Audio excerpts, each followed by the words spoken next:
안녕하세요. 이번 영상은 화면에 보이는 요거를 한번 표현해 보도록 하겠습니다. 이것은 마야에서 기본적으로 제공하고 있는 메시의 샘플, 이그샘플 예제 중에 하나인 부분이고요. 여러 가지 요소들이 포함되어 있어서 그걸 한번 보도록 할게요. 기본적으로 이제 두 가지로 구성되어 있어요. 이렇게 이제 어, 울렁거리는 형태의 오브젝트가 있고요. 그 다음에 이렇게 이 울렁거리는 오브젝트를 따라 움직이는 형태의 오브젝트가 존재하게 됩니다. 이 두 가지를 만들어 보도록 하겠습니다. 보도록 할게요.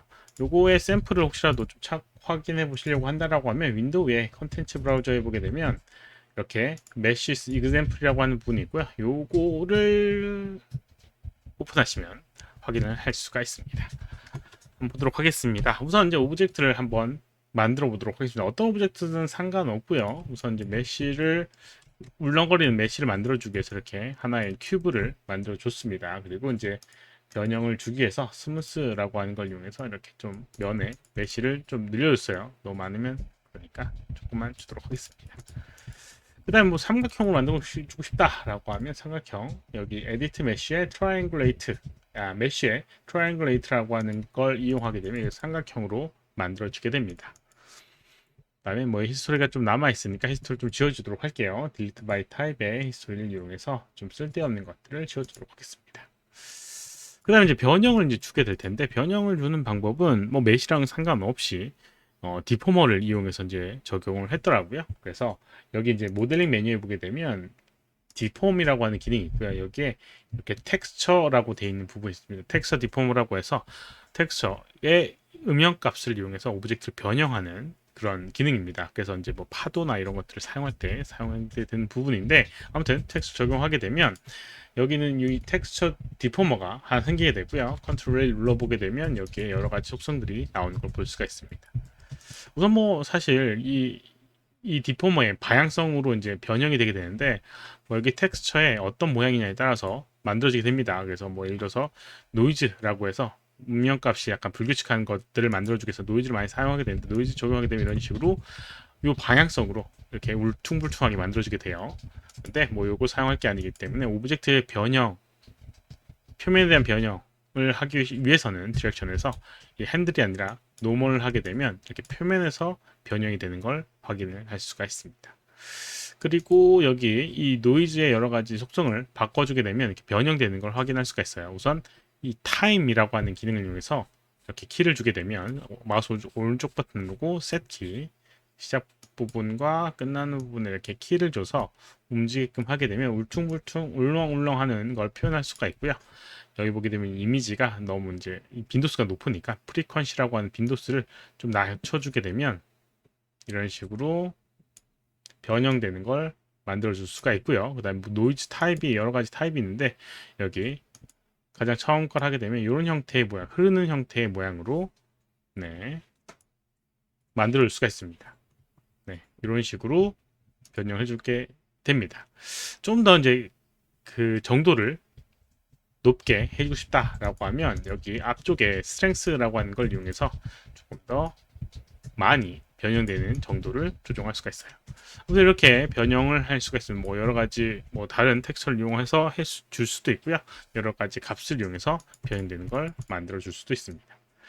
그리고 이제 여기다가 이제 텍스처를 적용해 줄 텐데 아까 전에 샘플 해 보게 되면 이 표면이 약간 각진 형태로 빛나는 걸 만들어 줬는데요. 그런 걸 표현하기 위해서는 우선 여기 있는 이 오브젝트 표현이 둥근 형태가 아니라 각을 만들어 줘야 돼요. 그래서 메시 디스플레이 보게 되면 이렇게 하든 엣지라고 하는 걸 하게 되면 이렇게 표면이 삼각 형태로 이렇게 각진 형태의 모양이 만들어지게 되고 이렇게 되면 여기 있는 표면에 이렇게 스페큘라가 좀 극단적으로 생기게 됩니다. 그래서 반짝반짝 빛나는 표현을 표현할 수가 있어요. 네, 이렇게 이제 만들어 주도록 하겠습니다. 그 다음에 이제 여기에다가 이 엣지를 따라가고 있는 메쉬를 만들어 줘야 되는데 이제 그걸 어떻게 할지 보도록 하겠습니다. 이제 거기서 이제 메쉬를 사용하게 됩니다. 실린더를 하나 만들어 주고요. 에디트 모델링 메뉴에 FX에 보게 되면 메쉬라고 하는 기능을 확인할 수가 있고요. 여기 메쉬 에디터에서 크리에이트 메쉬 네트워크 실린더 선택하고 적용해 주도록 하겠습니다. 그럼 이런 식으로 기본적으로 만들어지게 돼요. 여기 디스트리뷰트에 보게 되면 어떤 형태로 여기 있는 오브젝트를 만들어줄지에 대한 기능이 있는데, 여기에 이제 메쉬라고 하는 어떤 특정 오브젝트 표면에 달라붙게끔 하고 싶다라고 해서 이제 메쉬라고 하는 걸 적용해 주도록 하겠습니다. 그리고 이제 메쉬 마우스, 그러니까 폴리곤 큐브를 여기 있는 인풋 메쉬에다가 연결하게 되면 여기 표면에 오브젝트가 이제 달라붙게 되고요. 그 다음에 뭐 여기 메서드 방식에 대한 것들, 스캐터라고 되어 있는데 이건 랜덤한 형태의 위치에다가 만들어지게 되는 거고, 엣지를 하게 되면 이 오브젝트의 특정 엣지 위치에다가 이 오브젝트를 배치하게 됩니다. 그 맥겐지는 모르겠지만 이걸 다 채우고 싶다라고 하면 밑에 플루이드 메쉬라고 하게 되면 모든 부분을 다 채우게 됩니다. 엣지로. 그리고 여기 있는 게 너무 크니까 이 실린더의 크기를 좀 작게 해주도록 하겠습니다. 작게 해주게 되면 이런 식으로 만들어 줄 수가 있어요. 그리고 조금 더 작게 하고 길이를 늘려주게 되면, 아이고 여기가 아니라, 네, 이렇게 Y축을 늘려주게 되면 이렇게 표면과 이렇게 일정한 형태의 이제 모양을 만들어 줄 수가 있는데, 이게 실제로 버텍스 선택해서 당겨주게 되면 이렇게 길이가 이렇게 변형되지 않는 걸 볼 수가 있습니다. 만약 이제 이것들을 이 엣지의 길이에 맞게끔 변형을 하고 싶다라고 하면 여기 메쉬의 기능 중에 여기 있는 페이스 엣지 세팅해 보게 되면 Enable Scaling이라고 하는 걸 선택하게 되면 이 기본적인 형태에서 크기가 변형됐을 때 일정한 비율로 늘어나게 됩니다. 그래서 지금 같은 경우 이렇게 해주고요.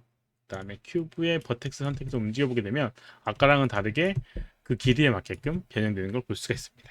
이렇게 이제 하게 되면 이제 플레이했을 때 이런 식으로 울렁거려서 여기 있는 표면을 따라오고 있는 엣지를 만들어 줄 수가 있는 거죠. 그리고 조금 더 스케일을 좀 작게 해주도록 하겠습니다. 너무 굵으니까요. 실린더의 크기를 좀 작게 해주도록 하겠고요.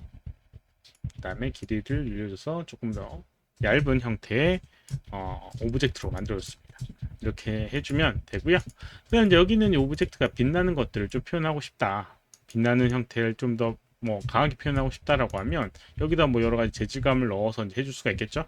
뭐 스냅 서페이스를 적용해도 되고, 아니면 뭐 블린이라고 하는 거 적용하게 되면 여기는 이 오브젝트가 이렇게 스페‌큘라, 밑에 보게 되면 이센트릭시티라고 하는 걸 이용해서 스페큘라를 조정할 수가 있는데, 여기는 이 스페큘라의 그 정도에 따라서 여기 있는 것들을 표현을 해줄 수가 있습니다. 그래서 우선은 스페큘라의 정도를 이렇게 좀 표현해주고요. 그 다음에 스페큘라 컬러라고 있는데 여기는 이 컬러에다가 뭐 램프라고 하는 걸 적용을 하게 되면 이렇게 빛나는 부분의 색깔을 임의로 조정을 해줄 수가 있어요.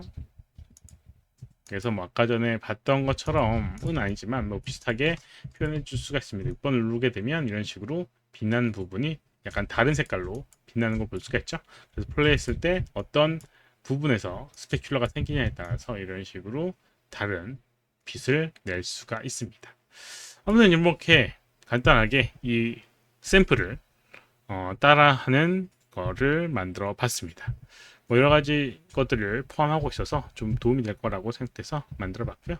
도움이 되셨으면 좋겠습니다. 이번 영상은 여기까지고, 혹시 질문 있으면 오른쪽 아래 메일 주소로 메일을 보내주시거나 댓글 남겨주시면 최대한 답변해 드리도록 하겠습니다. 도움이 됐다면 좋아요, 필요하면 구독하기 눌러주시면 감사하겠고요.